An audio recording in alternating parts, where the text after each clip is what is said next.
अस्सलाम वालेकुम जी dear students, welcome to Pakistan academy and I am Mohammad Asnad. मैंने ये चैनल पाकिस्तान एकेडमी इंडियंस को देख के स्टार्ट किया। बेसिक इंडियंस ने अकाउंटिंग पे बहुत सारा काम किया है अपने कॉमर्स ग्रेजुएट्स के लिए, बट वी डिडेंट। तो मैंने अपने स्टूडेंट्स जो स्पेशली बीकॉम, आईकॉम, बीबीए किसी यूनिवर्सिटी से कर रहे हैं या फर्स्ट टाइम अकाउंटिंग पढ़ रहे हैं, उनके लिए ये काम किया है। आप लोगों से रिक्वेस्ट है कि अगर आप मेरी वीडियो देखें, मेरे चैनल को सब्सक्राइब कर लें।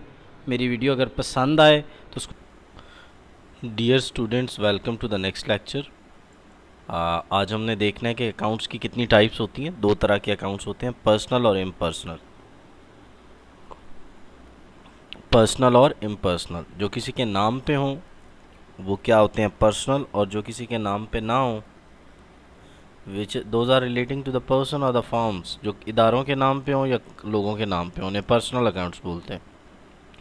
All those account. अच्छा, और इम्पर्सनल क्या होते हैं, accounts not relating to person और the firm are called impersonal account. ठीक हो गया। रियल और नॉमिनल में क्या फ़र्क है? रियल जो नज़र आते हैं यार, ठीक है। All those account which keep the record of the properties are the thing own by the traders are called real accounts. यानी जो प्रॉपर्टी के या वो चीज़ें जो नज़र आती हैं उनका रिकॉर्ड मेंटेन करते हैं जो ऑनर की चीज़ें होती हैं। यानी जो ऑनर की प्रॉपर्टी और मशीन, प्रॉपर्टी, लैंड, बिल्डिंग, उनके जो रिकॉर्ड मेंटेन करते हैं वो रियल अकाउंट्स होते हैं। नॉमिनल अकाउंट्स बराए नाम होते हैं, इसलिए लिखा जाता है कि हमने इनको इसलिए लिखा जाता है कि हम इनकम लिख सकें, एक्सपेंस लिख सकें, गेन और लॉस निकाल सकें। ठीक हो गया। Nominal accounts are of those that record incomes, expenses, gain and losses such as discount, salaries and. तो जो इनकम, एक्सपेंस, गेन, लॉसेस को रिकॉर्ड करते हैं वो क्या होते हैं जी? नॉमिनल अकाउंट्स होते हैं। Expenses, cost of production is called expenses, और income generated is called income is simple amount by which revenue for the particular year exceed the expenses. ठीक हो गया। यानी जब आप रेवेन्यू, ठीक है, फॉर रेवेन्यू की बजाय आप लफ्ज़ लिख लें यहाँ सेल। क्या जी? सेल। तो the amount by which sales for the particular year exceed the expenses is called income. Sale और इनकम में फ़र्क होता है। यहाँ इनकम प्रॉफिट को कहा जा रहा है। इनकम किसको कहा जा रहा है? प्रॉफिट को।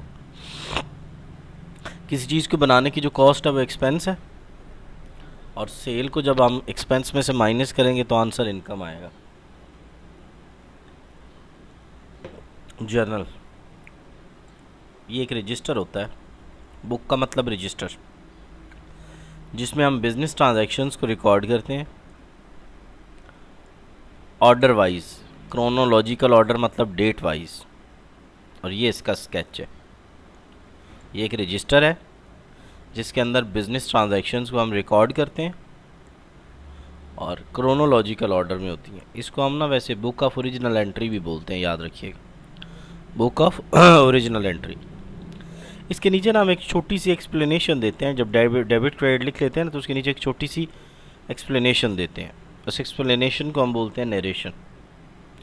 Short explanation under the journal entry is called narration. Journalising क्या होता है? जर्नल में लिखने के अमल को, यानी जब ये हम सारा लिख रहे होते हैं तो हम क्या कर रहे हैं? जर्नलाइजिंग कर रहे हैं। ठीक है। जब जर्नल के अंदर हम ये सारी राइटिंग लिख रहे हैं ना, ये सारा कुछ, तो इसको हम क्या कहते हैं? जर्नलाइजिंग। कंपाउंड एंट्री क्या होती है? जब एक से ज़्यादा डेबिट या एक से ज़्यादा क्रेडिट हो तो उसे हम कंपाउंड एंट्री बोलते हैं। उसे हम क्या बोलते हैं? कंपाउंड एंट्री बोलते हैं। तो जर्नलाइजिंग और जर्नल का डिफरेंस की ज़रूरत नहीं है। Difference between journal and ledger, पहले हम लेजर पढ़ेंगे तो फिर डिफरेंस ऑटोमेटिक पता लग जाएगा। ये भी एक रजिस्टर है in which all the transaction of the business concern are finally recorded in concern accounts. इसमें कंसर्न अकाउंट में लिखी जाती हैं। यानी कैश की ट्रांजैक्शन है तो लेजर में सिर्फ कैश की ट्रांजैक्शन लिखी जाएगी। जर्नल में तो देखें ना, तरतीब में सारी ट्रांजैक्शन, कैश है, बैंक है, डेटर है, बिल रिसीवेबल है, सारा कुछ लिखा जा रहा है। जर्नल में तो भाई होता क्या है कि बिजनेस ट्रांजैक्शंस को हम क्रोनोलॉजिकल ऑर्डर में लिख देते हैं, वो तो जर्नल हो गया। और लेजर में हम पता है क्या करते हैं, लेजर में हम फाइनली ट्रांजैक्शंस को कंसर्न अकाउंट्स में लिखते हैं। यानी अगर एक कैश का लेजर है तो सिर्फ कैश ही लिखेंगे, बेशक डेट जो मर्जी हो जाए। समझ गए ना? जर्नल में हम तरतीब में लिखते हैं, डेट वाइज रिकॉर्ड ट्रांजैक्शंस का लिखते हैं, इसमें ट्रांजैक्शंस को कैसे रिकॉर्ड फाइनली रिकॉर्ड करते हैं, और कंसर्न अकाउंट्स में लिखते हैं। बैलेंस से क्या मुराद है, जब हम लेजर की दोनों साइडों को बैलेंस कर रहे होते हैं तो the process of equalising two sides is called balancing. ठीक है, तो जब हम दोनों साइडों को बैलेंस कर रहे होते हैं तो इस प्रोसेस को क्या हम बोलते हैं, बैलेंसिंग बोलते हैं। ये लेजर का फॉर्मेट है, date particular, folio amount, date particular. इंशाल्लाह नेक्स्ट हम पोस्टिंग हम देख ही लेते हैं। The process of recording transaction in the ledger, the process of recording in journal is called journalising, the process of recording in ledger is called posting.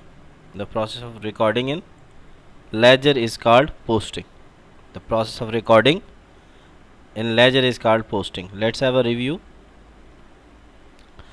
जो किसी person और नेम के अकाउंट्स होते हैं उन्हें पर्सनल अकाउंट्स बोलते हैं, जो नहीं होते उन्हें इम्पर्सनल बोलते हैं।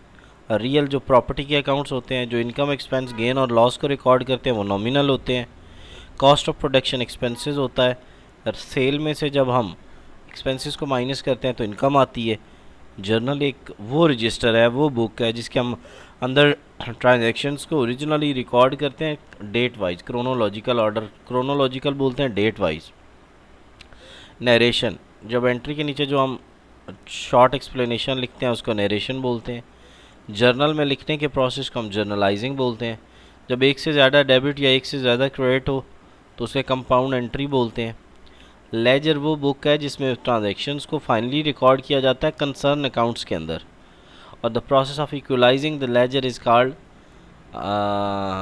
बैलेंस, और ये उसका स्केच, जिसके वो प्रोसेस जिसमें हम ट्रांजैक्शंस को लेजर के अंदर पोस्ट करते हैं उसका हम पोस्टिंग बोलते हैं। The process of recording the transaction in laser is called posting. तो आज का हमारा लेक्चर यही है। इंशाल्लाह कुछ थोड़ी सी डेफिनेशंस रहेंगी या नेक्स्ट लेक्चर में ये हो जाएंगी, फिर हम इंशाल्लाह अपना वो स्टार्ट करेंगे ट्रांजैक्शंस को। ठीक हो गया? Thank you for watching.